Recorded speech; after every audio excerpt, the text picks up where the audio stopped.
Hello friends, welcome back to my channel Chak De with knowledge. Chak De with knowledge में मैं एक बार आप सभी बैंकर्स का फिर से हार्दिक स्वागत करता हूं।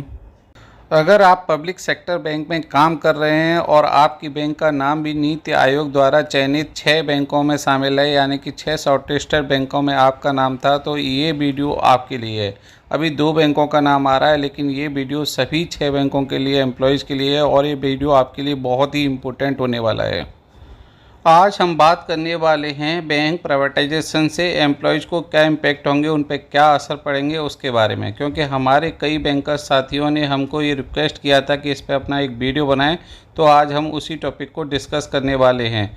हम आपको बताते चलें कि हम इसको बहुत ही डिटेल में डिस्कस करेंगे, जिसमें हम आपको ये भी बताएंगे कि किसको क्या इम्पैक्ट होगा और किसको कैसे बचना चाहिए या उसके लिए क्या प्रॉफिटेबल रहेगा।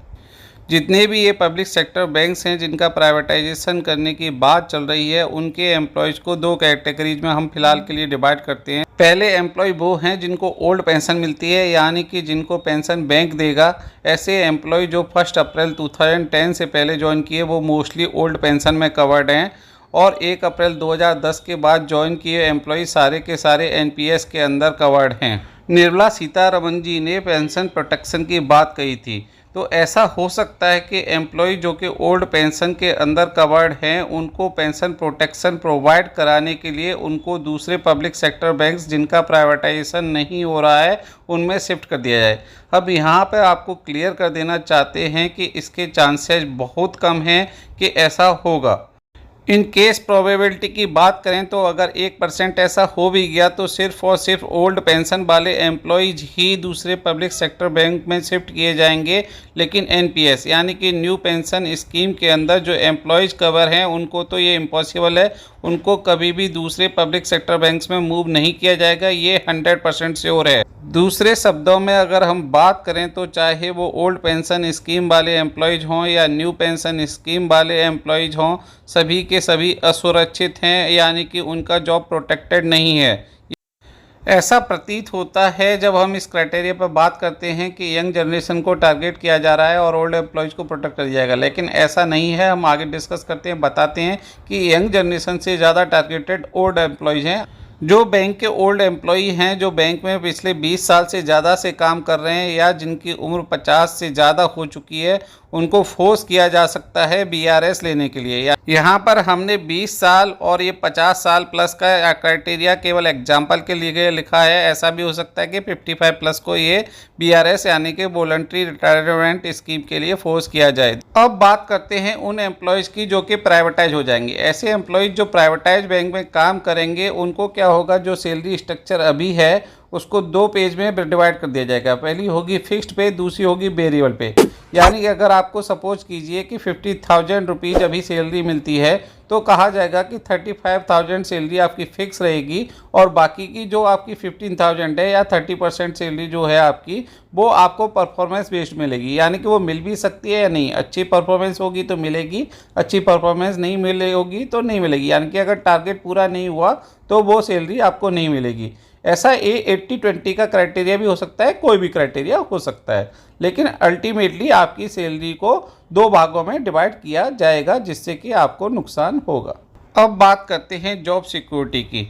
तो प्राइवेट का मतलब ही है कि आपको कोई भी जॉब सिक्योरिटी नहीं रहेगी, लेकिन जैसा कि निर्मला सीतारमण जी ने कहा है कि जॉब सिक्योरिटी प्रोवाइड की जाएगी, तो यहाँ पर सिर्फ एक काल्पनिक टाइप की होगी। फॉर एग्जांपल, जैसा कि अभी नीति आयोग कह रहा है कि वो 1 साल के लिए जॉब सिक्योरिटी प्रोटेक्शन देगा, तो ये 1 साल को बढ़ा के 3 साल 2 साल भी किया जा सकता है, लेकिन अल्टीमेटली तो यही होना है कि आपकी जॉब सिक्योर नहीं है और इस पीरियड यानी कि जो 2 या 3 साल का पीरियड होगा उसके बाद कभी भी आपको परफॉर्मेंस बेस पर फायर किया जा सकता है। जब आप एक बार प्राइवेटाइज बैंक पर पहुंच गए तो उसके बाद अगर आपकी हायर अथॉरिटी आपको लायक नहीं करती है तो वो किसी भी क्राइटेरिया को अपना मापदंड बनाएगी और आपको फोर्स करेगी रेजिग्नेशन के लिए। आप परफॉर्मेंस नहीं दे रहे हैं ऐसा कहकर, या फिर आपको एनुअल परफॉर्मेंस अप्रेजल में कम मार्क्स दे करके कभी भी आपको बैंक से निकाला जा सकता है। हम आपको क्लैरिफाई कर देते हैं कि जो अभी पब्लिक सेक्टर बैंक से आपको प्राइवेटाइज किया जा रहा है उस टाइम आपको बीआरएस ऑफर की जाएगी, लेकिन अगर एक बार जब आप प्राइवेट में पहुंच गए और उस टाइम अगर आपको निकाला जाएगा तो आपको कोई गोल्डन हैंडशेक नहीं करने वाला है, यानी कि उस टाइम जो बीआरएस टाइप की यानी कि कोई अच्छी स्कीम है वो आपको नहीं दी जाएगी और आपको सीधे ऐसे ही बिना किसी ऑफ़र के बाहर कर दिया जाएगा।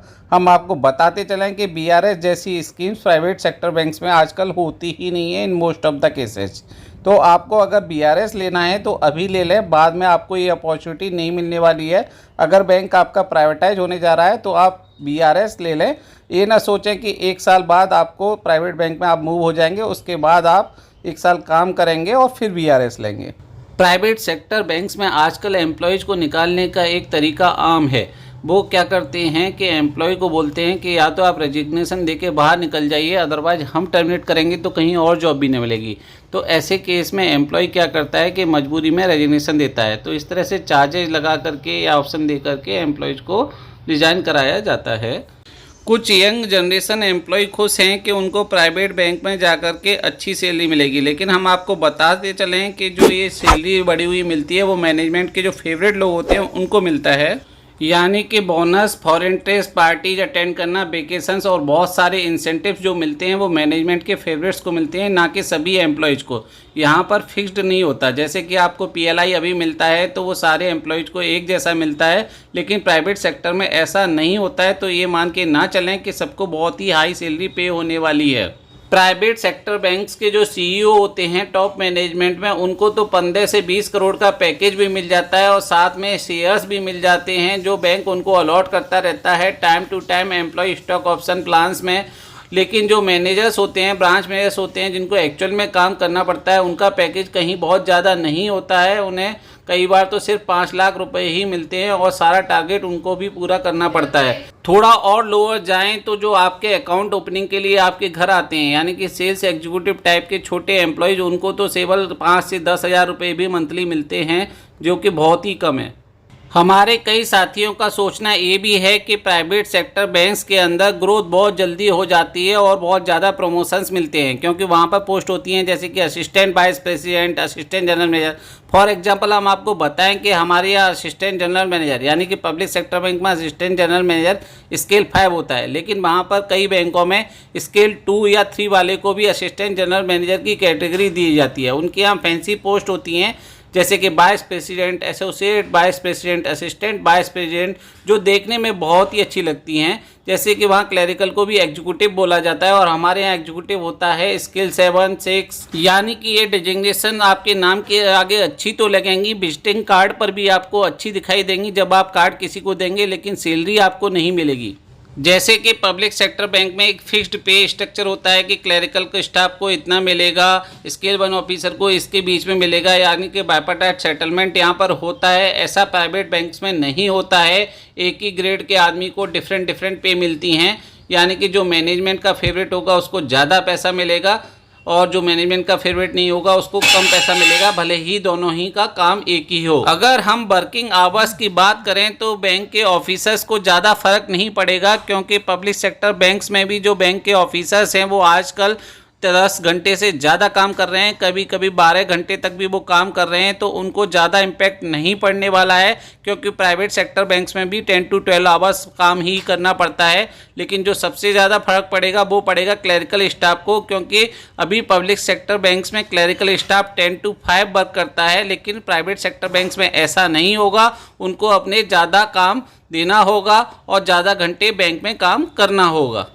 अगर हम अकाउंटेबिलिटी एस्पेक्ट्स की बात करें तो ऑफिसर्स को जो पब्लिक सेक्टर बैंक में अभी अकाउंटेबल किया जा रहा है वो जो है तरीका वो बढ़ जाएगा, यानी कि छोटी छोटी बातों पे भी अकाउंटेबल किया जाएगा। वहीं क्लरिकल स्टाफ जो कहीं अभी तक थोड़ा सा सुरक्षित है, यानी कि उसकी अकाउंटेबिलिटी बहुत ही कम केसेज में की जाती है पब्लिक सेक्टर बैंक्स में, उसको भी इस दायरे में लाया जाएगा। यानी कि दोनों ही को प्रॉब्लम बढ़ जाएगी, चाहे ऑफिसर्स हो, चाहे वो क्लरिकल स्टाफ हो या सब स्टाफ, सभी अकाउंटेबल होंगे फ्रॉम टॉप टू बॉटम।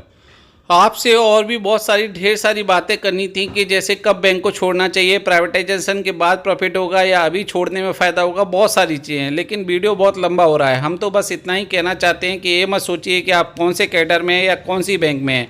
आप फाइट करिए प्राइवेटाइजेशन के अगेंस्ट, जिससे कि बैंक बचा रहे, आप बचे रहें।